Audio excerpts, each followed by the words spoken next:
கழக தோழர்கள் அனைவருக்கும் வணக்கம். இங்க நேரம் ஒதுக்கி ஒரு வீக்கெண்ட்ல எல்லாரும் ஜாயின் பண்ணதுக்கு ரொம்ப தேங்க்ஸ். அதே மாதிரி நம்ம இன்னைக்கு ஸ்பீக்கர்ஸையும் நான் வெல்கம் பண்ணிக்கிறேன். Welcome Ramesh brother. வணக்கம் ரொம்ப வணக்கம் தேங்க்ஸ். ஹரிஷ். நீங்களும் களப்பணியில ரொம்ப தீவிரமாவும் ரொம்ப பிஸியாவும் போய் நிறைய பொதுக்கூட்டங்கள் எல்லாமே அட்டன் பண்ணிட்டு இருக்கீங்க. அதன் நடுவுல வந்து இன்னைக்கு நேரம் ஒதுக்கி இங்க வந்தமைக்கு நன்றி. ஸோ இன்னைக்கு நம்ம பேச போறது என்ன டாபிக்னு ஆல்ரெடி தெரியும். காலையிலேயே நம்ம ஹேஷ்டேகும் போட ஸ்டார்ட் பண்ணிட்டோம். அண்ட் இதோட முழு முதற்க நோக்கம் வந்து சும்மா அவங்கள ஒரு எள்ளி நகையாடுறதோ இல்ல ஜஸ்ட் ஒரு ஒரு ஒரு ஃபன்னுக்காகவோ இல்ல. இது பின்னாடி ஒளிஞ்சிருக்க ஒரு மிகப்பெரிய அரசியலும் இருக்கிறது. என்னன்னா இவ்வளவு நாள் வந்து நம்ம யாரெல்லாம் நம்மளும் ஒரு காலகட்டத்துல நம்பியிருப்போம். இவங்கெல்லாம் வந்து உண்மையாவே ஒரு ஒரு மத அரசியல், நம்ம மண்ணுக்கு ஒவ்வாத அரசியலை வந்து எதிர்க்கிறவங்க இருக்காங்க அப்படின்னு நம்மள பல பேர் நம்பியிருப்போம். அவங்களுக்கு ஓட்டு கூட பண்ணி பண்ணி அழிச்சிருப்போம் இந்த பாஸ்ட். பட் அப்படி நம்பி இருந்த ஒரு கூட்டம் வந்துட்டு ஒரு டைம்ல வந்துட்டு இந்திரனாவும் இன்னைக்கு சந்திரனாவும் இல்ல நம்மள இதுல சொல்ற மாதிரி ஒரு ஒரு அந்நியனா இருக்காங்க, திடீர்னு அம்பியா அம்பியா மாறுறாங்கன்ற மாதிரி ரொம்பவும் ஷாக்கிங்கா இருக்கு. என்னதான் இதை நம்ம வந்து ஒரு ஒரு நகைச்சுவையா நம்ம இந்த விஷயத்த வந்து போர்ட்ரே பண்ணி மக்களுக்கு இந்த விஷயத்த நம்ம கடத்துறோம்னாலும், இது பின்னாடி வந்து நம்மள எவ்வளவு பேரு நம்மன்றது இல்லாம நம்ம எல்லாருமே யாரு? நம்மளும் மக்கள் தானே. இந்த மக்கள் எவ்வளவு தூரம் இந்த மாதிரி ஒரு ஒரு ஒரு போலியான ஒரு பின்பத்தை நம்பி எவ்வளவு பேரு எவ்வளவு ஒரு கனவுகளோட பல விஷயங்கள் ஒரு நீட்ல ஆரம்பிச்சு ஒரு எஜுகேஷன்ங்கிற விஷயத்துல இருந்து மத்த எல்லா வாக்குறுதிகள் எல்லாமே பாத்தீங்கன்னா என்ன நடந்துச்சுன்னு பாக்குற போது அது பின்னாடி இருந்த ஒரு போலி கட்டமைக்கப்பட்ட ஒரு அரசியல் நாடகம் தான் இங்க நடந்துகிட்டு இருக்கு.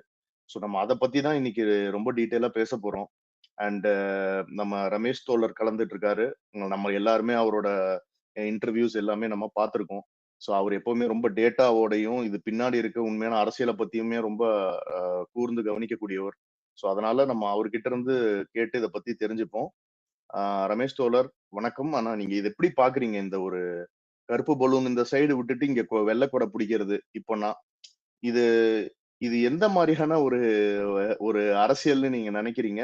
இதனோட இம்பாக்ட் என்ன? இன் ரியாலிட்டி நம்ம எவ்வளவு தூரம் மக்கள் இதனால ஏமாந்து பாதிக்கப்படுறாங்க அப்படிங்கிறதையும் சேர்த்து நீங்க சொல்லுங்க. நீங்க ஸ்டார்ட் பண்ணுங்க. மக்கள் விரும்பும் முதல்வர் வேட்பாளர் நம்முடைய தலைவர் தளபதி விஜய் அவர்களின் நெஞ்சில் குடியிருக்கும் உங்க எல்லாருக்கும் என்னுடைய அன்பான மாலை வணக்கம். இன்றைக்கு நாள்ல இந்த மாலை நேரத்துல ஒரு முக்கியமான ஒரு டாபிக்கை பத்தி நம்ம பேசும்பொழுது அதையெல்லாம் நீங்களும் கேட்டு மற்ற அனைத்து பொதுமக்களுக்கும் அதை விளக்கி கொண்டு போய் சேர்க்கக்கூடிய ஒரு மிகப்பெரிய ஒரு பொறுப்பை ஏற்று நம்முடைய விர்ச்சுவல் வாரியர்ஸ் எல்லாருமே இன்றைக்கு இந்த இடத்துல வந்து அசெம்பிள் ஆயிருக்கீங்க அப்படின்னு நினைக்கும் போது ரொம்ப சந்தோஷமான ஒரு விஷயம், ஒரு மகிழ்ச்சியான ஒரு விஷயம். ஏன்னா தலைவருக்கு மட்டும்தான் இப்படிப்பட்ட உணர்வு பூர்வமாக எந்தவித எதிர்பார்ப்பும் இல்லாமல் உழைக்கக்கூடிய தோழர்கள் இருப்பாங்க. இன்றைக்கு இந்தியாவிலேயே வேற எந்த கட்சியிலும் எந்த கட்சி தலைவருக்கும் இப்படி ஒரு தோழர்களை பார்க்க முடியாது. அதனால இந்த ஸ்பேஸை இன்னைக்கு ஆர்கனைஸ் பண்ணியிருக்கக்கூடிய நம்முடைய ஐடி விங் பேஜஸ்க்கும் அதோடைய அட்மின்ஸ்க்கும் ஹரீஷ்க்கும் எல்லாருக்குமே என்னுடைய மிகப்பெரிய நன்றி, பாராட்டுகள். தொடர்ந்து நம்ம இந்த களத்துல இந்த பணியை செய்வதற்கான கடமை இருக்கிறது. அதை நம்ம செய்ய வேண்டிய ஒரு கட்டாயத்தில் இருக்கிறோம். ஏன்னா 2026ல ஒரு மிகப்பெரிய ஆட்சி மாற்றம், அரசியல் மாற்றத்தை உருவாக்கக்கூடிய மாபெரும் கூட்டமாக நம்ம இருக்கிறோம் அப்படின்றதுனால இதை முதல்ல நான் சொல்லிட்டு டாபிக் உள்ள போகணும் அப்படின்னு ஆசைப்பட்டேன். ஸோ இன்றைக்கு அரசியல் சூழல்ல வந்து ஒரு விழா எடுக்கப்படுகிறது. ராஜேந்திர சோழன் அவர்களின் வெற்றி பயணத்தில் 1000வது ஆண்டை கொண்டாடும் விதமாக கங்கை கொண்ட சோழபுரத்தில் ஒரு விழா எடுக்கப்படுகிறது. நம்முடைய மன்னர்கள், தமிழ் மன்னர்கள் இந்த மண்ணிற்காக ஆற்றிய சேவைகள், இந்த மண்ணை வளப்படுத்த, மக்களை வளப்படுத்த ஆற்றிய சேவைகள், அவர்களுடைய ஆட்சி முறை, இது எல்லாமே நம்ம வந்து நிறைய படிச்சு நம்ம தெரிஞ்சிருக்கிறோம். நம்முடைய தமிழ் மன்னர்கள் வந்து உலகத்திற்கே வந்து எடுத்துக்காட்டாக இருந்தவர்கள், வழிகாட்டியாக இருந்தவர்கள் அப்படின்றத நம்ம பார்த்திருக்கோம். நம்முடைய மொழி இந்த உலகத்திற்கே வந்து தாய்மொழியாக, முதன்மை மொழியாக, தொன்மை வாய்ந்த மொழியாக, நம்முடைய நாகரிகம், தமிழ் நாகரிகம் என்பது இந்த உலகத்திற்கே தொன்மை வாய்ந்த ஒரு நாகரிகமாக, எல்லாவற்றிலும் முதன்மையாக நின்று வழிகாட்டக்கூடிய ஒரு இடத்துல தான் நம்முடைய மொழியும், நம்முடைய நாகரிகமும், நம்முடைய தொன்மையும், நம்முடைய மன்னர்களும் சரி, நம்முடைய தலைவர்களும் சரி. தலைவர்னா நான் இப்ப இருக்க திமுக தலைவர்கள சொல்லல. நம் மண்ணிற்காக, நம் மொழிக்காக உண்மையாக உழைத்த தலைவர்களை நம்ம இந்த இடத்துல நினைச்சு பார்க்க வேண்டிய ஒரு இடம் இருக்கிறது.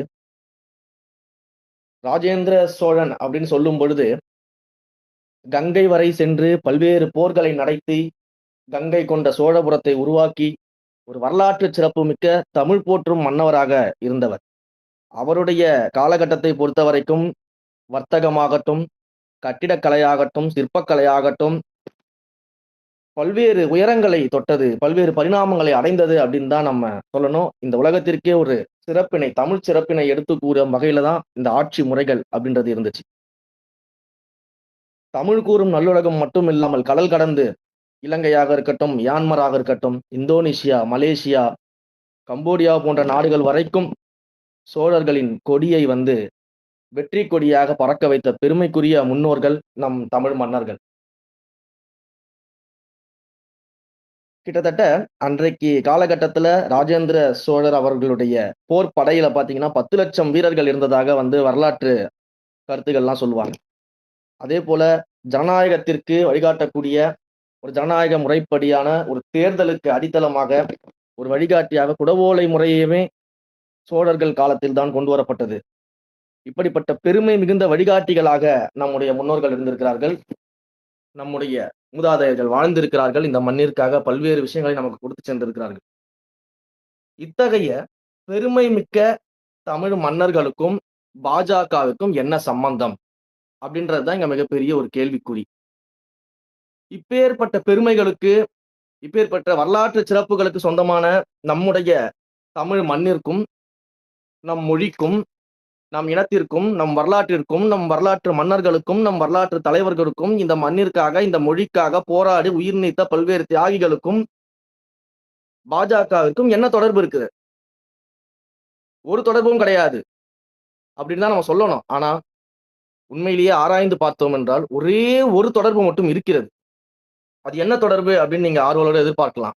அந்த ஒரே ஒரு தொடர்பு என்னன்னா, இந்த தமிழ் மண்ணின் கலாச்சாரத்தையும், இந்த தமிழ் மண்ணின் பெருமையையும், இந்த தமிழின் தொன்மையையும், இந்த தமிழ் மொழியையும், நம் தலைவர்களினுடைய வரலாற்றையும், நம் தமிழ் மண்ணிற்காக உழைத்து போராடிய தியாகம் செய்த தியாகிகளினுடைய தியாகத்தையும் எப்படியாவது மறைத்து விட வேண்டும், அழித்து விட வேண்டும் அப்படின்ற அந்த ஒரே ஒரு எண்ணத்தோடு பயணிக்கிறது பாஜக அப்படின்ற ஒரு தொடர்பு மட்டும்தான் அவர்களுக்கு தமிழ் மண்ணோடு இருக்கிறது.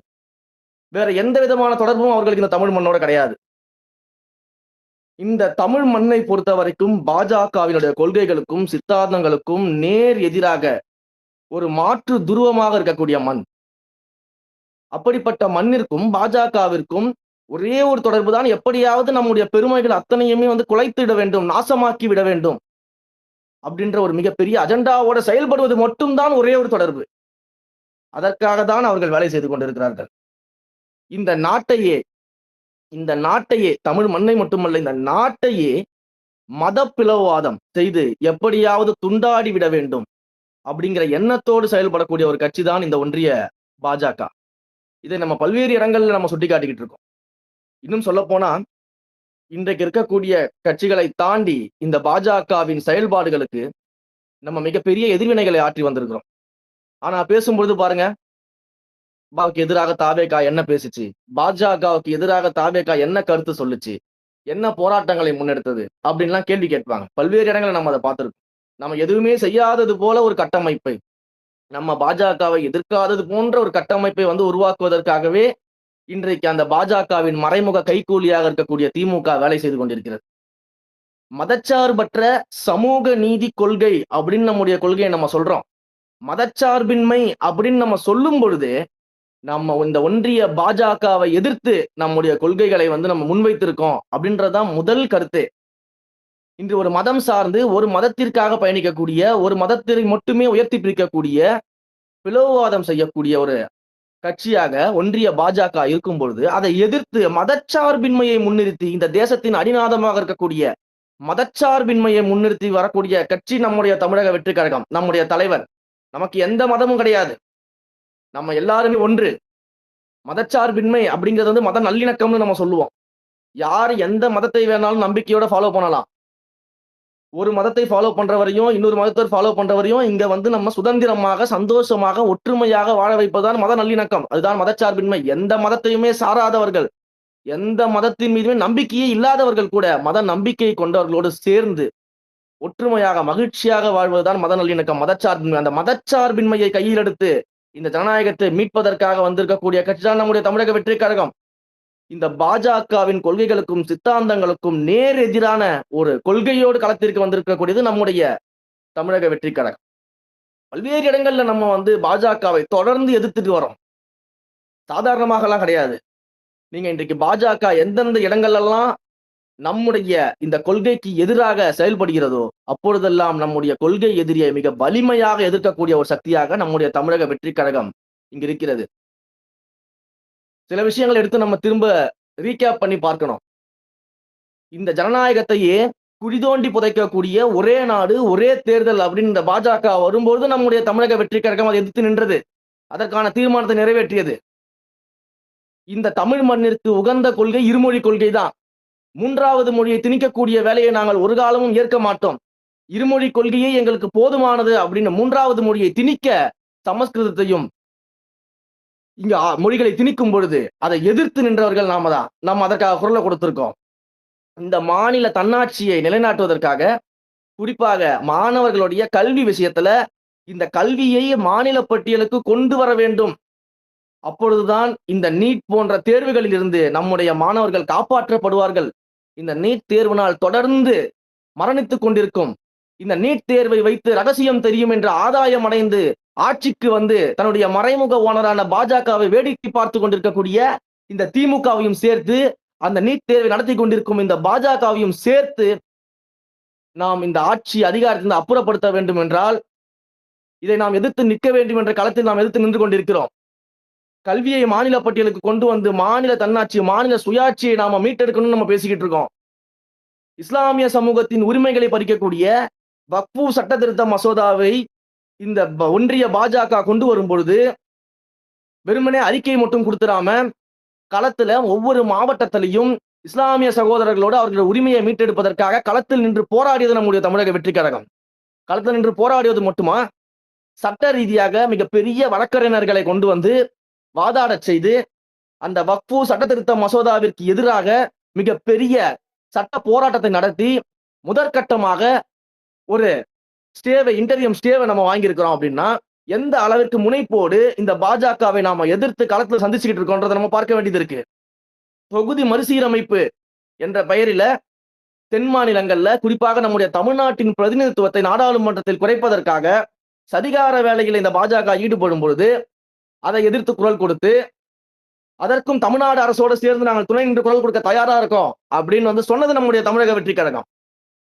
பரந்தூர்ல போராடக்கூடிய விவசாயிகளை மதிக்காம இந்த ஒன்றிய பாஜகவும் அவர்களுடைய தமிழ்நாடு பிரான்ச்சாக இருக்கக்கூடிய திமுகவும் சேர்ந்து கொண்டு அங்க இருக்கக்கூடிய விவசாயிகளை எப்படியாவது அப்புறப்படுத்திவிட்டு அங்க இருக்கக்கூடிய விவசாயியோட நிலங்களை எல்லாமே பிடுங்கிக் கொண்டு அவர்களுடைய வாழ்வாதாரத்தை சீரழித்து அங்க இருக்கக்கூடிய நீர்வளம், நிலவளம் எல்லாத்தையும் அழிச்சிட்டு அங்க ஒரு ஏர்போர்ட்டை கொண்டு வரணும் அப்படின்னு கங்கணம் கட்டிக்கொண்டு இந்த பாஜகவும் திமுகவும் திரைமறைவுல தங்களுடைய சுயநலனுக்காக வேலை செய்யும் பொழுது இன்றைக்கு வரைக்கும் அந்த விவசாயிகளோடு தொடர்ந்து ஒவ்வொரு இடத்துலையும் தமிழக வெற்றிக் கழகமும் நம்முடைய தலைவரும் போராட்ட களத்தில் நிற்கிறோம்.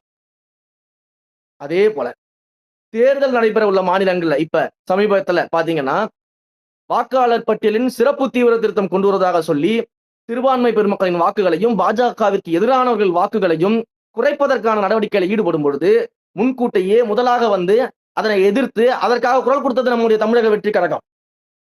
இன்றைக்கு அரசியலில் மட்டும் இல்லைங்க, அரசியலுக்கு முன்பாக திரையில் இருக்கும் பொழுதே பண மதிப்பிழப்பு நடவடிக்கை இந்த பாஜக கொண்டு வரும்பொழுது ஒட்டுமொத்த நடிகர்களுமே பாராட்டி புதிய இந்தியா பிறந்திருக்கு, இந்தியா பிறந்திருக்குன்னு சொல்லி மார்தட்டி பேசிக் கொண்டிருப்போ நம்முடைய தலைவர் மட்டும்தான் வெளிப்படையாக சொன்னாரு, நீங்க கொண்டு வருவதின் நோக்கத்தை விட அங்க விளைவுகள் பெருசா இருக்கு, மக்கள் பாதிக்கப்படுறாங்கன்னு சொன்னாரு.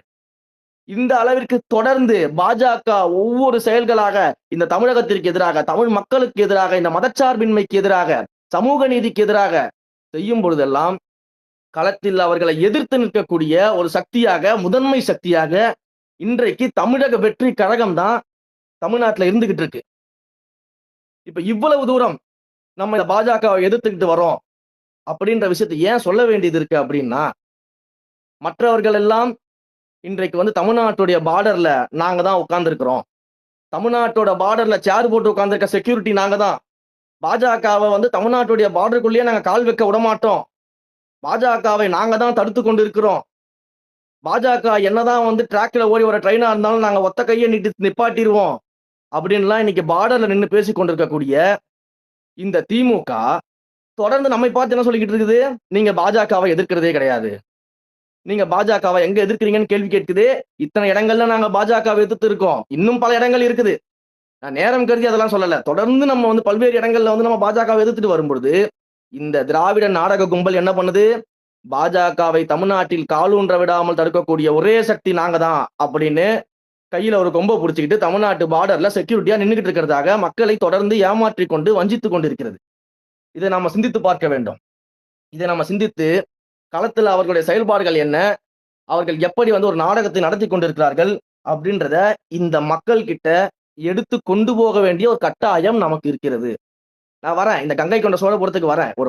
எல்லாத்தையும் நம்ம சொன்னாதான் எந்த அளவுக்கு இந்த திமுக வந்து பாத்தீங்கன்னா செயல்பட்டுக்கிட்டு இருக்குது பாஜகவுக்கு ஆதரவா அப்படின்னு தெரியறதுக்காக தான் சொல்லிக்கிட்டு இருக்கிறேன். யோசிச்சு பாருங்க, சாதிவாரி கணக்காய்வு இன்னைக்கு வந்து இந்தியாவுல இந்த இந்தியா கூட்டணியை கட்டமைப்பதுல நம்முடைய தமிழ்நாட்டின் முதலமைச்சர் திரு மு.க. ஸ்டாலின் அவர்கள் தான் மாபெரும் பங்காற்றி இருக்கிறார். இந்தியா கூட்டணியை ஒருங்கிணைத்தவரே அவர்தான். அவர் இல்லை என்றால் இந்தியா கூட்டணியே உருவாகி இருக்குமா என்ற சந்தேகம் இருக்கிறது.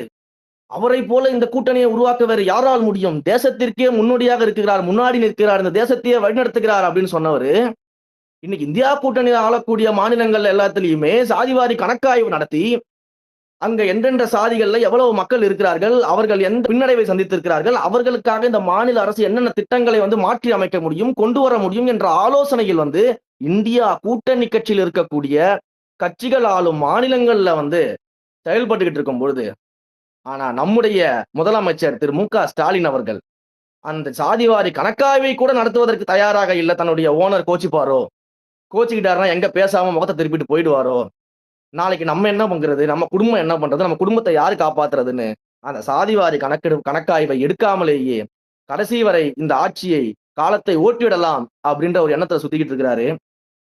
இது பாஜகவின் கைக்கூலியாக செயல்படுவதை விட வேற என்னன்னு சொல்ல முடியும்? சிறுபான்மையினருக்கு விரோதமாக தொடர்ந்து இந்த ஒன்றிய பாஜக செயல்பட்டு கொண்டிருக்கும் பொழுது, நாங்கள் பாஜகவை தடுக்கிறோம் என்று சொல்லக்கூடிய திமுகவோ தன்னுடைய திமுகவின் வாடகை வாய்களை வைத்துக் கொண்டு, தன்னுடைய திமுகவின் ஆபாச பேச்சாளர்களை வைத்துக் கொண்டு, எங்கள் தலைவர் வந்து வக்ஃபு சட்ட திருத்த மசோதாவிற்கு எதிராக களத்தில் போராடுறாரு, சட்ட போராட்டம் நடத்தி கொண்டிருக்கிறாரு. எங்கள் தலைவர் வந்து இப்தார் நோன்பு திறப்பு விழா நடத்தி இஸ்லாமிய பெருமக்கள் உணர்வுகளோடு கலந்து அவர்களுடைய ஆதரவை பெற்றுக் கொண்டிருக்கிறார் என்று தெரிந்தவுடனேயே இந்த வாடகை வாய்களையும் இது போன்ற ஆபாச பேச்சாளர்களையும் வைத்துக் கொண்டு இந்த திமுக என்ன பண்ணுது? நம்ம தலைவரை மட்டும் இல்ல, நம்ம கழகத்தை மட்டும் இல்ல, இஸ்லாமிய பெருமக்களையே கீழ்த்தரமாக பேசிக் கொண்டிருக்கிறது. இஸ்லாமிய பெருமக்களையே மிக கீழ்த்தரமாக, கேவலமாக, காது கொடுத்து கேட்க முடியாத வார்த்தைகள் எல்லாம் சொல்லி இன்றைக்கு இந்த திமுக பேசிக் கொண்டிருக்கிறது. அதை எதிர்த்து கேள்வி கேட்டா நம்முடைய தலைவருடைய பெயரிலேயே வந்து மதசாயம் பூசி, நம்முடைய தலைவரின் மத அடையாளத்தை வைத்து வெளியே கொண்டு வந்து எப்படி வந்து பாஜகவின் எச்ராஜா போன்றவர்கள் எல்லாம் ஓட்டர் ஐடியை தூக்கி வெளியில போட்டாங்களோ, அதுபோல இன்றைக்கு திமுக தன்னுடைய வாடகை வாய்களை மட்டும் இல்லைங்க, தமிழ்நாடு சட்டமன்றத்தில் இருக்கக்கூடிய சபாநாயகரை வைத்து கூட ஒரு மதசாயம் பூச வேண்டிய அரசியலை வந்து இன்றைக்கு திமுக செய்து கொண்டிருக்கிறது. அப்ப எந்த அளவிற்கு இந்த ஒன்றிய பாஜக ஓனருடைய அறிவுரடியாக அவர்களுடைய மதப்பிளவா சித்தாந்தத்தை ஏற்றுக்கொண்டு இன்றைக்கு மறைமுகமாக தமிழ்நாட்டில் இந்த திமுக ஒரு நாடக கும்பல் செயல்பட்டு கொண்டிருக்கிறது அப்படின்றத நம்ம பார்க்க வேண்டியது இருக்குது. பரந்தூர் விமான நிலையம் கொண்டு வரும் பொழுது ஒன்றிய பாஜக அரசினுடைய திட்டங்க, அதுக்கு நாங்க என்னங்க பண்ண முடியும், அவங்க தாங்க ஏர்போர்ட் கொண்டு வராங்க என்றெல்லாம் வந்து வியாக்கியானம் பேசிட்டு, அதே ஒன்றிய அமைச்சர் பேட்டி கொடுக்கிறாரு, எங்களுக்கு அந்த நிலத்தை காமிச்சதே வந்து திமுக தான், அந்த நிலத்தை கையகப்படுத்தி கொடுக்கறதே எங்களுக்கு திமுக தான், அவங்க தான் எங்களுக்கு முழு உதவி செய்யறாங்க நாங்க அமைச்சர் பேட்டி கொடுக்கும் பொழுது, இவர்கள் 2 பேரும் எப்படிப்பட்ட திரைமறைவு கூட்டணியில் இருந்து கொண்டு அங்கு போராடக்கூடிய விவசாயிகளுடைய வாழ்க்கையும் வாழ்வாதாரத்தையும் நீர்வளத்தையும் நிலவளத்தையும் இயற்கை வளத்தையும் அடித்துக் கொண்டிருக்கிறார்கள் அப்படிங்கிறத நம்ம ஒரு முறை சிந்திச்சு பார்க்கணும். இன்றைக்கு அங்க போராடக்கூடிய விவசாயிகள் வந்து நம்மளுடைய தலைவரை பார்த்து கண்ணீர் மல்க பேசுறாங்க. எங்களுக்கு வந்து வேற இடம் எங்க இருக்கு, வேற இடத்துக்கு போனா நாங்க என்ன தொழில் செய்வோம், எங்களுக்கு என்ன வாழ்வாதாரம் இருக்கு, எங்களுக்கு தெரிஞ்சதெல்லாம் விவசாயம் தான், அங்க இருப்பது 60% விவசாய நிலம், நீர்நிலைகள், இதெல்லாம் விட்டுட்டு நாங்க எங்க போவோம் அப்படின்னு அவங்களுக்கு கதறும் பொழுது அந்த கதறலை கேட்க கூட காதுகளை செவிசாய்க்காமல் இருக்கக்கூடிய முதல்வர் மு க ஸ்டாலின் அவர்கள் தன்னுடைய ஓனருக்கு சாதகமாக பணியாற்றுவதற்காக அங்க வந்து ஏர்போர்ட்டை மட்டும் கொண்டு வராமல் சுற்றிலும் வந்து மிகப்பெரிய ஒரு ஏர்போர்ட் நகரத்தையே உருவாக்குவதற்காக பல்வேறு வேலைகள்ல இறங்கி இருக்கிறாரு. இன்றைக்கு இந்த திராவிட மாடல் எனக்கூடிய நாடக மாடல் இது போன்ற செயல்பாடுகள் ஈடுபட்டு கொண்டிருக்கிறது. இதையெல்லாம் பார்த்துமா வந்து பாஜகவும் திமுகவும் இன்னமும் நம்ம வேறன்னு சொல்ல முடியும்? ரெண்டுமே ஒண்ணுக்குள்ள ஒண்ணுதான். ரெண்டுமே வேற எல்லாம் கிடையாது. வக்ஃபு சட்ட திருத்த மசோதாவில் நான் ஏற்கனவே சொன்னது போல மிகப்பெரிய சட்ட போராட்டத்தை நம்ம நடத்தியிருக்கிறோம். நிதி ஆயோக் கூட்டத்தை எடுத்துக்கங்க. 4 வருஷமா நிதி ஆயோக் கூட்டத்திற்கு போகாத முதலமைச்சர் திரு மு க ஸ்டாலின் அவர்கள் ஒரு இடி விசாரணை நடந்து கொண்டிருக்கிறது. தன்னுடைய குடும்பத்தினுடைய பெயரும் அதில் அடிபடுகிறது. தன்னுடைய குடும்பத்தின் நிதியுடைய பெயரும் அதில் அடிபடுகிறது அப்படின்ன உடனேயே உடனடியாக பறந்து செல்கிறார் டெல்லிக்கு. உடனடியாக டெல்லிக்கு பறந்து போறாரு. டெல்லிக்கு பறந்து போய் நிதி ஆயோக் கூட்டத்தில் கலந்துக்கிறாரு. எதுக்குங்க திடீர்னு 4 வருஷமா கலந்துக்காம இந்த வருஷம் மட்டும் நிதி ஆயோக் கூட்டத்தில் கலந்துட்டீங்க? இது 4 வருஷமா தான் நடந்துகிட்டு இருக்குது. இல்ல நடக்கிறதே உங்களுக்கு தெரியாதா? எதுக்கு திடீர்னு கடைசி வருஷம் நீங்க வந்து இங்க கலந்துக்கிறீங்க அப்படின்னு கேட்கும்போது, நான் மாநில உரிமைகளை மீட்டெடுக்க வந்திருக்கிறேன். மாநிலத்தினுடைய உரிமைகள் எல்லாம் நான் மீட்டெடுக்காமல் திரும்ப போக மாட்டேன் அப்படின்னு சொல்லிட்டு திடீர்னு பார்த்தா கடைசி நேரத்துல இவருக்கு மாநில உரிமைகள் ஞாபகம் வந்திருக்கு. எப்படி ஆட்சியினுடைய கடைசி ஆண்டு காலத்துல ஒருத்தருக்கு மாநில உரிமை ஞாபகத்துக்கு வருது, தமிழ்நாட்டுக்கு சேர வேண்டிய நிதிகள் ஞாபகத்துக்கு வருது, 4 வருஷமா அது ஞாபகத்துக்கே வரலையே. என்னடான்னு யோசிச்சு பார்த்தா இந்த இடி வலயத்திற்கு பயந்து தன்னுடைய குடும்பத்தையும் யார் பேரும் அடிபட்டு விடக்கூடாது, செய்திகள்லாம் வருகிறது, அதுல இருந்து நம்ம எப்படி தப்பிக்கிறதுன்னு சொல்லிட்டு அங்க சரண்டர் ஆவதற்காக டெல்லிக்கு சென்றிருக்கிறாரு. சென்ற இடத்துல ஊபி முதல்வர் திரு யோகி ஆதித்யநாத் அவர்களுக்கு அருகாமையில அடுத்த சீட்லேயே நம்முடைய ஊபிக்களின் முதல்வர் திரு மு க ஸ்டாலின் அவர்களுக்கு இடம் கொடுக்கப்பட்டிருக்கிறது. முதல் வரிசையில் அமர்ந்திருக்கிறார்கள். இந்த அளவிற்கு இந்த பாஜகவோடு இணக்கமாக மறைமுகமாக ஒரு பவரிற்காக ஒரு அரசியலுக்கான கூட்டணியை இந்த திமுக வைத்துக் கொண்டிருக்கிறதுன்னு நம்ம பல்வேறு இடங்கள்ல தொடர்ந்து நம்ம பேசிக்கிட்டே வரோம். இதெல்லாம் நடந்து கொண்டு இன்றைக்கு இந்த கங்கை கொண்ட சோழபுரத்துல விழா எடுக்கப்படுகிறது. அந்த விழாவில் பாத்தீங்கன்னா திமுகவினுடைய முக்கியமான அமைச்சர்கள், நாடாளுமன்ற உறுப்பினர்கள், திமுக கூட்டணி கட்சியில் இருக்கக்கூடிய சட்டமன்ற உறுப்பினர்கள், நாடாளுமன்ற உறுப்பினர்கள் எல்லாரும் கலந்துக்கிறாங்க. என்னன்னா எதிர்கட்சியா இருக்கும்போது ஒரே கருப்பு பலூனா பறக்க விட்டுட்டு இருந்தாங்க. இன்றைக்கு ஆளுங்கட்சியா வந்தோடனே அந்த கருப்பு பலூன் என்ன ஆச்சுன்னே தெரியல. எதிர்கட்சியாக இருக்கும்போது மோடி அவர்கள் வரும்பொழுதெல்லாம் கருப்பு கொடையை தூக்கிட்டு போனவங்க இன்றைக்கு வெள்ளை கொடையை தூக்கிட்டு போயிட்டு இருக்காங்க. ஒரு தகவல் வேற, தமிழ்நாட்டுல வந்து வெள்ளை கொடைக்கு வந்து ஒரே தட்டுப்பாடா இருக்குதான். எங்க பார்த்தாலும் எந்த ஊர்ல பார்த்தாலும் கொடை விற்பனை செய்யக்கூடிய கடைகள் எல்லாமே வெள்ளை கொடை தான் வேணும்னு சொல்லிட்டு திமுக காரங்க பிரச்சனை பண்ணிட்டு இருக்காங்களா. வெள்ளை கொடை ஸ்டாக் இல்லைன்னா கூட பரவாயில்ல, நாங்க முன்கூட்டியே ஆர்டர் கொடுக்குறோம், எங்களுக்கு வந்து ஆயிரக்கணக்கில் வெள்ளை கொடை தேவைப்படுது, கோடிக்கணக்கில் லட்சக்கணக்கான வெள்ளை கொடைகள் தேவைப்படுகிறது, மோடி வரும்போது நாங்கள் வெள்ளை கொடை காட்டணும், இதற்கு பிறகு நாங்கள் தொடர்ந்து காட்டிக்கொண்டே தான் இருப்போம் வெள்ளை கொடையை அப்படின்னு சொல்லிட்டு கடையா போய் வெள்ளை கொடை வாங்கக்கூடிய வேலைகள்ல இன்றைக்கு திமுகவினர் வந்து ஈடுபட்டு இருக்கக்கூடியார்கள். ஏன்னா ஓரணியில் தமிழ்நாடுன்னு பார்த்தா இவங்க ஓரணியில் தமிழ்நாடு இல்லைங்க, ஒரே கொடையின் கீழ் வந்து திமுகன்ற மாதிரி வெள்ளக்கொடையின் கீழ் திமுகவை கொண்டு வருவதற்கான வேலைகள்ல ஈடுபட்டு இருக்கிறாங்க. இந்த வெள்ளக்கொடை திமுக இப்படி ஒரு வேலையை செய்து கொண்டிருக்கிறது. சரி, இதுதான் கீழே இருக்கக்கூடிய நிர்வாகிகள் இதை பண்ணிக்கிட்டு இருக்கிறாங்க, வெள்ளக்கொடைக்கு கீழே வந்து பாஜகவினுடைய நிழல்ல வந்து இளைப்பாரி கொண்டிருக்கிறார்கள் அப்படின்னு நம்ம பார்க்கும் பொழுது இங்க இன்னொரு விஷயம் நடந்துகிட்டு இருக்குது. இந்த விழாவிற்காக மோடி அவர்கள் வருகிறாரு.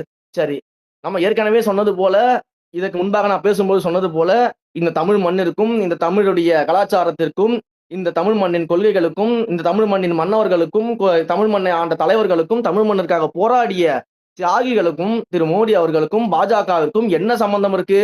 ஒரே ஒரு சம்பந்தம் இருக்கு. இதெல்லாம் அழிப்பதற்காக எண்ணக்கூடிய ஒரே ஒரு சம்பந்தத்தை தவிர்த்து வேற எந்த சம்பந்தமும் கிடையாதுன்னு நம்ம தெளிவா சொல்லிட்டோம். அப்ப இப்படிப்பட்ட திரு மோடி அவர்கள் வரும்பொழுது ஒரு அமைச்சர் ஒருத்தர் பேசுறாரு, அருமையா பேசியிருக்காரு. நீங்க இதுக்கு முன்பு அவர் பேசின வீடியோக்கள் எல்லாம் பாத்தீங்கன்னா இந்த 200 ரூபாய் ஊப்பிக்கள் வந்து இணையதளத்துல மிகப்பெரிய அளவுல வந்து வைரல் பண்ணிக்கிட்டு இருந்தாங்க. சாதாரணமா வந்தவன் இல்லடா திமுக காரன். திமுக காரனா யாருன்னு தெரியுமா, எப்படி வந்தான் தெரியுமா அப்படின்னு சொல்லும் பொழுது இந்த 200 ரூபாய் ஊப்பிக்கள் எல்லாம் சிலிர்த்து போய் சில்லறையெல்லாம் சிதற விட்டுட்டு இருந்தாங்க. நான் கூட உண்மையிலேயே மிக பெரியதா வரலாறு இருக்கும் போலயே இவர் வந்து என்ன ஏதோ ஒரு மனசுக்குள்ள ஏதோ வைத்துக்கொண்டு மிகப்பெரிய அளவுல பேசுறாரு அப்படின்னு சொல்லிட்டு திரு டிஆர்பி ராஜா அவர்கள் பேசும்போது நான் உண்மையிலேயே ஏதோ ஒரு பெரிய விஷயம் இருக்கும் போல அப்படின்னு நினைச்சிட்டு இருந்தேன். அப்புறம் தான் அந்த பெரிய விஷயம் என்னன்னு இப்பதான் எனக்கு தெரிஞ்சது. இன்றைக்கு பாக்குறேன், திராவிட மாடலா கோமிய மாடலா அப்படின்லாம் எழுதிட்டு, திராவிட மாடலா கோமிய மாடலா என்றெல்லாம் எழுதிட்டு இன்றைக்கு அந்த திராவிட மாடல் என்ன பண்ணுது, நெளிந்து குழைந்து அழகாக ஒரு குழந்தை போல பிரதமர் மோடியோட சேர்ந்து ஸ்டேஜ்ல நின்றுகிட்டு இருக்குது. அப்ப இவங்களுடைய எதிர்ப்பெல்லாம் எங்க போயிருக்கு அப்படின்னு பார்த்தா எனக்கு உண்மையிலேயே தெரியல. அந்த சிலுத்து போய் சில்லறைய விட்டவன்லாம் எங்கடான்னு தேட வேண்டியது இருக்கு. அந்த அளவுக்கு எனக்கு கோபம் தான் வந்துச்சு. Go back Modi, go back Modi அப்படின்லாம் ஹேஷ்டாக் போட்டு, அப்படியெல்லாம் கருப்பு கொடைய காமிச்சு, இவர்கள் மோடிக்கு எதிராக எதிர்வினை ஆற்றுறேன் அப்படின்னு சொல்லிட்டு, உண்மையிலேயே தவறாக திரு முதலமைச்சர் மு.க. ஸ்டாலின் அவர்களோ, இல்ல திமுகவின் தலைமை நிர்வாகிகள், அறிவார்ந்தவர்கள் யாரும் என்ன சொல்லியிருக்கிறாங்கன்னா, கோ பேக் மோடினா மோடியை திரும்ப போ என்று சொல்வதில்லப்பா. மோடி அவர்கள் தமிழ்நாட்டிற்கு ஸ்டேஜுக்கு வந்தார்னா, மோடியின் பின்னால் போய் நின்று கொள்வதுதான் கோ பேக் மோடி. போய் மோடியின் பின்னாடி நின்று கொள்ளணும். அவர் பேக்ல நின்னுக்கணும். கை கட்டி வாய்ப்பத்தி நம்ம நின்னுக்கணும். அதுதான் கோ பேக் மோடி. நீ யாரோ தவறாக சொல்லி கொடுத்திருக்காங்களா என்னன்னு தெரியல. இல்ல உண்மையிலேயே அவர்கள் அதுதான் கோ பேக் மோடி என்று திமுக நினைத்துக் கொண்டிருக்கிறதான்னு தெரியல. இன்றைக்கு அவ்வளவு அழகாக பின்னாடி நின்று கொண்டிருக்கிறார்கள். இதையெல்லாம் பார்க்கும்போது அப்ப இவர்கள் எந்த அளவுக்கு மக்களை வந்து ஏமாற்றிக் கொண்டிருக்கிறார்கள், நாடகம் ஆடிக்கொண்டிருக்கிறார்கள் நம்ம பார்க்க வேண்டியது இருக்கு. இன்னொரு அமைச்சர் அண்ணன் திரு தங்கம் தென்னரசு அவர்கள் வந்து பேட்டி கொடுக்கிறாரு. இந்த விழாவிற்கு, இந்த தமிழ் மண்ணினுடைய இந்த விழாவிற்கு, இந்த தமிழ் மன்னரின் பெருமை மிகுந்த இந்த விழாவிற்கு பாரத பிரதமர் திரு நரேந்திர மோடி அவர்கள் வருவது பெருமை. சரி, ராஜராஜ சோழனுக்கு பெருமையா, ராஜேந்திர சோழனுக்கு பெருமையா, இல்ல இந்த தமிழ் மண்ணை ஆண்ட மன்னவர்களுக்கு பெருமையா, இந்த தமிழ் மக்களுக்கு பெருமையா, யாருக்கு தான் பெருமை நீங்க சொல்லுங்க. அவருக்கும் தமிழ் மண்ணுக்கும் சம்பந்தமே கிடையாதுன்னு நாங்க சொல்லிக்கிட்டு இருக்கிறோம். பாஜகவுக்கும் தமிழ் மண்ணுக்கும் சம்பந்தமே கிடையாதுன்னு நம்ம சொல்லிக்கிட்டு இருக்கிறோம். அப்ப இவர்கள் வருவதனால யாருக்கு பெருமை அப்படின்னு சொல்லிட்டு தங்கம் தென்னரசு அவர்கள் சொல்றாரு. இதுல இன்னொரு விஷயம், இவ்வளவு நாளா ஒன்றிய பாஜக, ஒன்றிய பிரதமர், ஒன்றிய அமைச்சர்கள் என்றெல்லாம் சொல்லிக் கொண்டிருந்த இந்த அமைச்சர்களும் இன்றைக்கு பாருங்க, பாரத பிரதமர் மோடி அவர்கள் வருவது பெருமை. அது என்னங்க ஒன்றியம் பாரதமா மாறிடுச்சு? கருப்பு கொடைய வெள்ளை கொடையா மாத்துனீங்க, கருப்பு பலூனை வெள்ளை பலூனா மாத்துனீங்க, கோ பேக் மோடினா மோடிக்கு பின்னால் போய் நின்று கொண்டீங்க. இன்றைக்கு என்னடானா ஒன்றிய பிரதமர் பாரத பிரதமரா மாறிட்டாரு. அவர் வருவது பெருமையா? யாருக்கு பெருமை? திமுகவிற்கு பெருமை. ஏன்னா வந்து நேஷனல் லெவல்ல இருக்கக்கூடிய ஒரு கம்பெனிக்கு ஒரு ஸ்டேட் பிரான்ச் இருக்கும். அந்த ஸ்டேட் பிரான்ச்சுக்கு அவருடைய ஓனர் வரும்போது பெருமையா தானே இருக்கும். நேஷனல் லெவல்ல இருக்கக்கூடிய நம்முடைய ஓனர் நம்முடைய தமிழ்நாட்டுடைய பிரான்ச்சிற்கு வருகிறார் என்றால் அந்த கம்பெனிக்கு பெருமையா தான் இருக்கும். அதனால தமிழ்நாட்டில் வாழக்கூடிய மக்களுக்கு என்ன பெருமை இருக்கிறது? இந்த தமிழ் மண்ணை ஆண்ட மன்னவர்களுக்கு என்ன பெருமை இருக்கிறது? நம்முடைய பாட்டன் ராஜேந்திர சோழன் அவர்களுக்கு என்ன பெருமை இருக்கிறது? ஒரு பெருமையும் கிடையாது. நம் மண்ணை கட்டி ஆண்டவர்கள், நம் மண்ணிற்காக பல்வேறு தியாகங்களை செய்தவர்களால நாம பெருமைப்பட்டுக்கலாம். இந்த மண்ணின் மக்களாக, இந்த மண்ணின் மைந்தர்களாக என்னுடைய பாட்டன் இதை செய்திருக்கிறார், என்னுடைய முன்னோர்கள் இதை செய்திருக்கிறார்கள், என்னுடைய மூதாதையர்கள் இதை செய்திருக்காங்க, நாம பெருமைப்படலாம். நமக்காக இதையெல்லாம் செய்ததற்காக அந்த மன்னர்களும் அந்த மன்னர்களுடைய வாரிசுகளும் குடும்பங்களும் பெருமைப்படலாம். இதுல வந்து பாஜகவுக்கும் மோடி அவர்களுக்கும் என்ன பெருமை இருக்கிறது? அவர்கள் வருவதனால இங்க திமுகவிற்கு தான் பெருமையை தவிர்த்து மக்களுக்கு எந்த விதமான பெருமையும் கிடையாது. இதுல இன்னொரு கேள்வி அண்ணன் தங்கம் தென்னரசு அவர்கள்ட்ட வைக்கணும்ன்றதுதான் என்னுடைய நீண்ட கால எண்ணமா இருக்கு. இந்த பேட்டியை பார்த்தது பிறகு என்னன்னா, இந்த கீழடி அகழாய்வுன்னு நம்ம ஒண்ணு நடத்திக்கிட்டு இருக்கிறோம். அந்த கீழடி அகழாய்வின் மூலமாக தமிழினுடைய தொன்மையை, இந்த தமிழினுடைய வரலாற்றை, நம்ம எவ்வளவு பழமை வாய்ந்தவர்கள், நம்ம எவ்வளவு முதன்மையானவர்கள், நம்முடைய நாகரிகம் எவ்வளவு தொன்மையானது அப்படின்னு இந்த உலகத்திற்கே நம்ம பறைசாற்றிக் கொண்டிருக்கிறோம். அங்க கிடைக்கப்பெற்ற அந்த அகழாராய்வின் மூலமாக நம்ம இந்த உலகத்துக்கே பறைசாற்றிக் கொண்டிருக்கிறோம். என் மொழிதான் இந்த உலகத்திற்கே மூத்த மொழி, என் மண், இந்த தமிழ் மண் தான் இந்த உலகத்திற்கே மூத்த மண்ணாக இருக்கிறது, என் தமிழ் இனம்தான் இந்த உலகத்திற்கே வழிகாட்டியாக இருந்திருக்கிறது அப்படின்னு நம்ம வந்து மார்த்தட்டி நம்முடைய தமிழ் மண்ணின் பெருமையை, நம்முடைய நாகரிகத்தை நம்ம சொல்லிக்கிட்டு இருக்கிறோம். அந்த கீழடி அகழாய்வை எப்படியாவது தடுத்து நிறுத்திடணும். தமிழர்களுடைய தொன்மையை இந்த உலகத்திற்கு கொண்டு போய் நம்ம சேர்த்து விடவே கூடாது அப்படின்னு கங்கணம் கட்டிக்கொண்டு அந்த கீழடி அகழாய்வு தடுப்பதற்காக இந்த ஒன்றிய பாஜக அரசு எத்தனை முறை அதற்காக பிரச்சனை பண்ணிக்கிட்டு இருக்குது. அந்த கீழடி அகழாய்வை தடுப்பதற்கு எவ்வளவு வேலை செய்து கொண்டிருக்கிறது. அப்போ தமிழர்களுடைய தொன்மை வெளியே சென்று விடக்கூடாது, உலக அளவில் அது பேசப்பட்டு விடக்கூடாது என்ற கான்சியஸான ஒரு எண்ணத்தோடு அதை தடுப்பதற்கான வேலையில ஈடுபடக்கூடிய பாஜகவிற்கும், அந்த பாஜக கட்சியை ஆண்டு கொண்டிருக்கிறது, ஒன்றியத்தில் அதனுடைய பிரதமராக மோடி இருக்கிறார், இவர்களுக்கெல்லாம் தெரியாம தான் அது நடந்திருக்குதா? இந்த கீழடி அகழாய்வை தடுத்து அதன் மூலம் இந்த தமிழர்களுடைய தொன்மையை எப்படியாவது மூடி மறைத்து புதைத்து விட வேண்டும் என்ற எண்ணம் கொண்ட அவர்கள் எப்படி இப்ப மட்டும் இந்த கங்கை கொண்ட சோழபுரத்துக்கு மட்டும் தமிழர்களுடைய பெருமையை உணர்ந்து வருகிறார்கள், அதனால எங்களுக்கு பெருமையா இருக்குன்னு நீங்க சொல்றீங்க? அப்ப கீழடி அகழாய்வுல வந்து தமிழர்களுடைய தொன்மையை பார்த்து பெருமைப்படாதவர்கள் இந்த விழாவில் மட்டும் எப்படி தமிழர்களுடைய பெருமையை ஏற்றுக்கொண்டு அவர்கள் வந்து நம்முடைய விழாவில் கலந்து கொண்டிருக்கிறார்கள், அதனால நாங்களும் பெருமை அடைகிறோம் நீங்க எப்படி சொல்றீங்க? அப்ப இதை கேட்கக்கூடிய மக்கள் எல்லாம் நீங்க என்ன மாதிரி நினைச்சுக்கிட்டு இருக்கீங்க? ஏங்க நீங்க வந்து தலைமுறை தலைமுறையாக ஒரே குடும்பம் ஆட்சி நடத்துகிறது. ஒரு குடும்பம் இங்க அதிகாரத்துல இருக்கக்கூடியது. கலைஞர் அவர்களுக்கு பிறகு அவருடைய மகன் திரு மு.க. ஸ்டாலின் அவர்கள் முதலமைச்சரானார். திரு மு.க. ஸ்டாலின் அவர்கள் வந்து தன்னுடைய மகன் திரு உதயநிதி ஸ்டாலின் துணை முதலமைச்சராக்கி இருக்கிறார். அதற்கு பிறகாக குடும்பத்தின் நிதிகள் எல்லாம் ஒவ்வொன்றாக வாரிசாக வந்து கொண்டிருக்கிறது. அப்படின்னு நீங்க தலைமுறை தலைமுறையா வந்து அதிகாரத்தை கைப்பற்றுவதற்கான வேலையில் ஈடுபடுறதுனால, தலைமுறை தலைமுறையா எங்கள் மக்கள் காதுல எல்லாம் பூ சுத்தலாம்னு நினைச்சா, நாங்க அப்படியே வேடிக்கை பார்த்துக்கிட்டே இருப்போம்னு நினைச்சிட்டு இருக்கீங்களா? கீழடி அகழாய்வை தடுக்கக்கூடியவர்கள்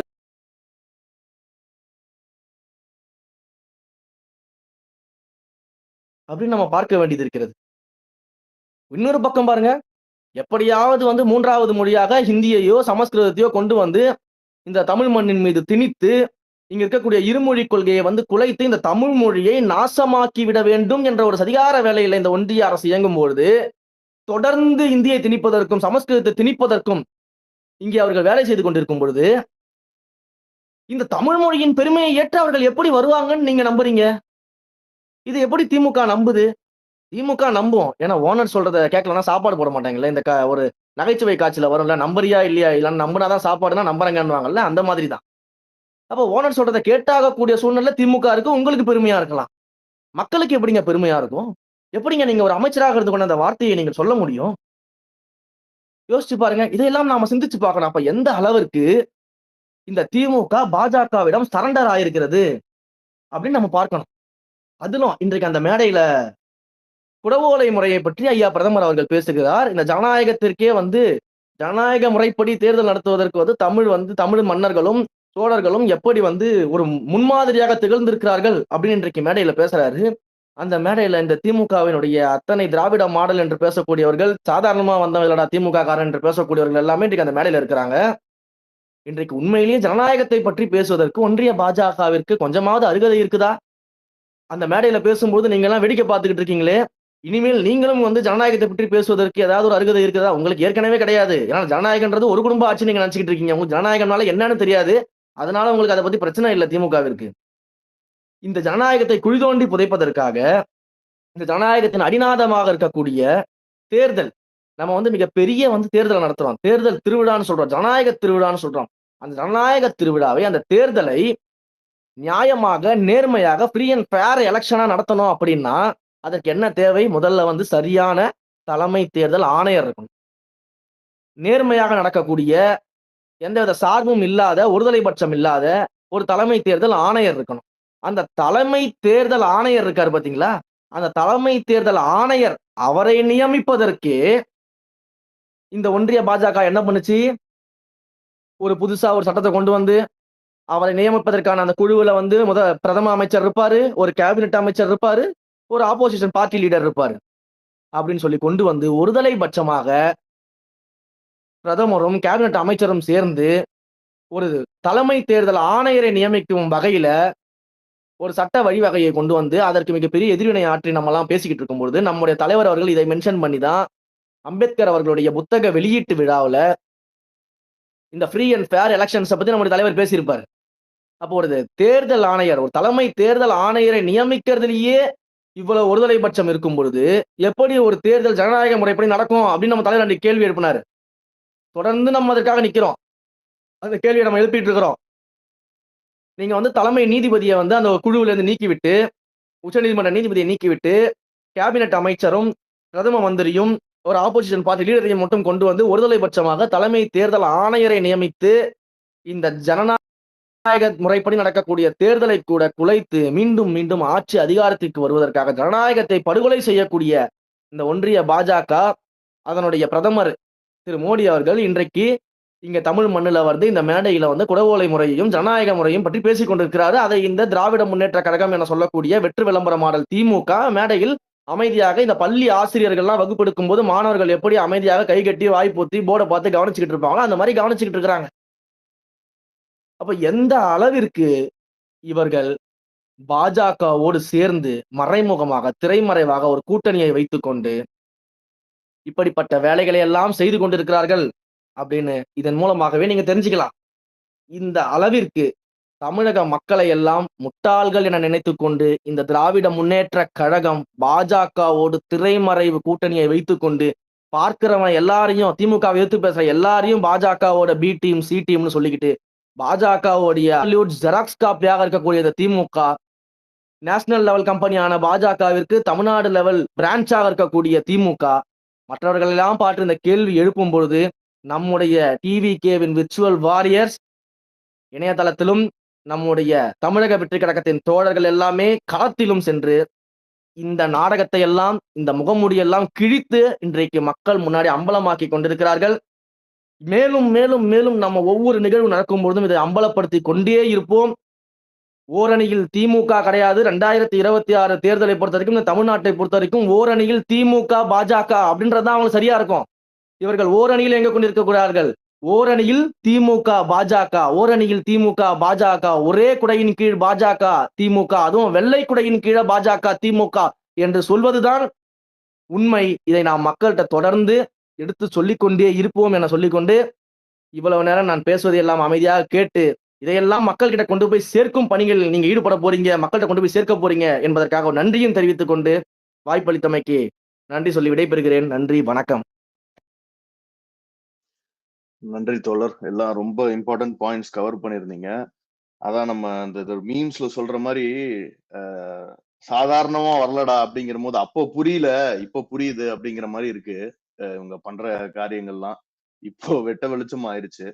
அதே மாதிரி சொல்லுவாங்க, யாருமே அடிக்க முடியாது, என்னை யாருமே அடிக்க முடியாது இப்படின்லாம் வசனம் பேசிக்கிட்டு இருப்பாங்க. இந்த அரசியல்ல நிறைய தலைவர்கள் பேசியிருக்காங்க.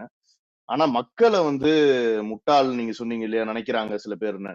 அந்த மாதிரி நினைச்சாங்கன்னா, மக்கள் அடிச்சாங்கன்னா யாராலையுமே நிக்க முடியாது. அந்த யதார்த்தத்தை புரிஞ்சுக்கிட்டாங்கன்னா, மக்கள் ஆல்ரெடி புரிஞ்சுக்கிட்டாங்க. இதோட ரிசல்ட்டை அவங்க 2026லயும் பார்ப்பாங்க. அதே மாதிரி நம்ம தோழர் சையதன் இருக்காரு, அவர் கூட பேசிட்டு இருக்கும்போது அவர் சொன்னாரு சில விஷயங்கள் இந்த எப்படி இப்ப தமிழர்களின் அடையாளமாக பார்க்கப்பட்ட எல்லாத்தையுமே இப்போ பிஜேபி தன் வசப்படுத்துற ஒரு முயற்சியில தான் ஈடுபட்டு இருக்கு. எப்படி இப்போ இதெல்லாம் இவ என்ன ஆகும்னா, பிஜேபி வசப்படுத்துறதுன்றது மூலமா என்ன ஆகுமா, எல்லாமே இந்துக்களின் அடையாளம் மட்டுமே இங்க இருந்த மத்த எல்லாத்தையும் மறைச்சு அவங்களுக்கு அவங்களுக்கு சாதகமான ஒரு அரசியலை இது பண்றதுக்கு தான் இங்க முயற்சி பண்ணிட்டு இருக்காங்க. இதுக்கு சாதகமா தான் இங்க திமுகவும் துணை போய்கிட்டு இருக்குங்கிற ஒரு பாயிண்டையும் வைக்கிறாங்க. அதே மாதிரி பாத்தீங்கன்னா, இப்ப லாஸ்ட் இயர் பாத்தீங்கன்னா ராஜ்நாத் சிங் அவர்களை கூப்பிட்டு நாணயம் வெளியிட்டாங்க. இந்த வருஷம் இந்த மாதிரி இவ்வளோ இணக்கமா ஒரு கூட்டணி, நீங்க சொல்ற மாதிரி ஓரணின்னா கூட்டணி கட்சியோட லீடிங்ல போறாங்களே, என்ன முந்திக்கிட்டு இவங்க போறாங்களே அப்படிங்கிற மாதிரி ஒரு தோணிதான் இங்க இருக்கு. அது மட்டும் இல்லாம பாத்தீங்கன்னா, எப்பவுமே சமூக நீதிக்காக நிக்கக்கூடிய பல கட்சிகளா நம்ம பார்த்த கட்சிகள், கூட்டணி கட்சிகளா இப்ப திமுகக்கு இருக்கிறவங்க எல்லாம் இத நின்னு ஜஸ்ட் அவங்க கை கட்டி வேடிக்கை பாக்குற நிலைமையில அவங்களும் இருக்கிறாங்க. இது ரொம்ப வருத்தம் அளிக்கிறது. பட் அதே டைம்ல இங்க அட்லீஸ்ட் மக்களுக்காக குரல் கொடுக்கறதுக்கு நம்ம தளபதி அவர்கள், நம்ம தாவேக்கா இருக்குதுங்கிறத நினைக்கிற போதும் அதுவும் ஒரு பெருமையாவும் சந்தோஷமாவும் இருக்கு. தொடர்ந்து நீங்க சொல்ற மாதிரி குரல் கொடுத்து இந்த மாதிரி இந்த உள்ள இன்டர்னல் வேலைகள் எல்லாம் நம்ம கண்டிப்பா எக்ஸ்போஸ் செய்வோம்ன்றதையும் சொல்லிக்கிறோம். அதுக்கப்புறம் அடுத்து நம்ம வீர விக்னேஸ்வரன் பிரதர் அவரும் வந்திருக்காரு, அவர் வெயிட் பண்ணிட்டு இருக்காரு. வீரா பிரதர், இது எப்படி நீங்க என்ன பாக்குறீங்க? இதோட ஹிஸ்டரி என்ன? இது இன்னைக்குதான் நடக்குதா, இல்ல இவங்க எல்லாம் காலங்காலமா இதன் பின்னாடி நடக்கக்கூடிய அரசியல் என்ன? இல்ல இவங்க ஓட்டுக்காக எதையும் செய்யக்கூடிய அளவுக்கு பண்றவங்க தானா? இத பத்தி எப்படி பாக்குறீங்க? நீங்க சொல்லுங்க உங்க thoughts. Sorry sir, sorry, disturb பண்றதுக்கு மன்னிக்கணும். ஒரு சின்ன வேலை இருக்கிறதுனால நான் இந்த ஸ்பேஸ்ல இருந்து ரிலீவ் ஆகிக்கிறேன். என்னுடைய நண்பர் வீரா அடுத்தது அவருடைய பாயிண்ட் ஆஃப் வியூல நம்முடைய இந்த விஷயத்தை பத்தி எல்லாம் பேசுவாரு. எல்லாரும் அதை எல்லாத்தையுமே எடுத்துக்கொண்டு மக்கள்கிட்ட கொண்டு போய் சேர்க்கணும் அப்படின்னு மட்டும் கேட்டுக்கிட்டு நன்றி கூறி விடைபெறுகிறேன். நன்றி, வணக்கம், தேங்க்யூ. ரொம்ப நன்றி தோழர். தேங்க்யூ. வீரா பிரதர்.